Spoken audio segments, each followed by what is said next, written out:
Yo, what's up mga kaibigan? Nandito na tayo magkwentuhan, minomonitor o tinititigan ng mabuti ng mga dating team ni Kawhi Leonard ang kanyang sitwasyon ngayong off-season sa Los Angeles Clippers ayon kay Bobby Marks ng ESPN. Ibig sabihin ay nakaabang ngayon ng San Antonio Spurs at Toronto Raptors sa sitwasyon ng two-time Finals MVP.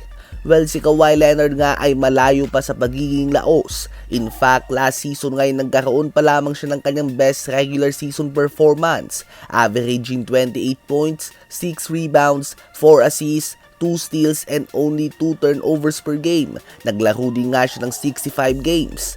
Napaka-solid pa nga niyan mga kaibigan at sa ngayon nga ay makukuha lamang siya ng mga team via trade at tiyak na hindi nagkukulang ang Spurs sa assets. Pwede nga nilang i-package si De'Aaron Fox at Keldon Johnson. Andyan din sila Devin Vassell. Ang katulad nga ni Kawhi Leonard ang kailangan ng San Antonio Spurs. Isang veterano na talagang handang mag-take over tuwing kinakailangan. Hindi ngayong katulad ni De'Aaron Fox na inaasahan mong mag-take over, subalit sinasapawan pa nga ng rookie noong NBA Finals. Madaming parte noong NBA Finals kung saan nagkakaroon ng stagnant offense ang Spurs dahil hindi pa nga ganun kapulido sila Wemby at Castle sa opensa at maiintindihan mo naman ito dahil 22 at 21 years old pa lamang sila.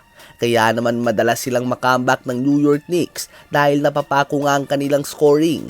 Subalit kung may katulad sila ni Kawhi Leonard ay malamang hindi nga ito mangyayari mga kaibigan.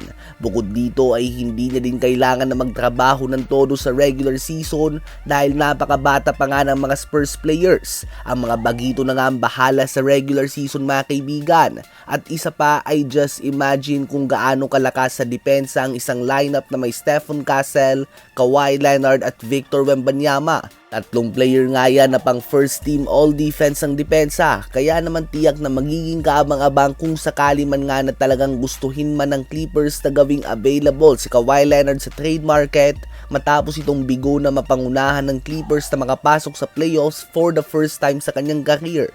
Ito lang nga ang unang taon na hindi siya nakapasok sa playoffs nang hindi siya injured. Ano ba masasabi niyo tungkol dito?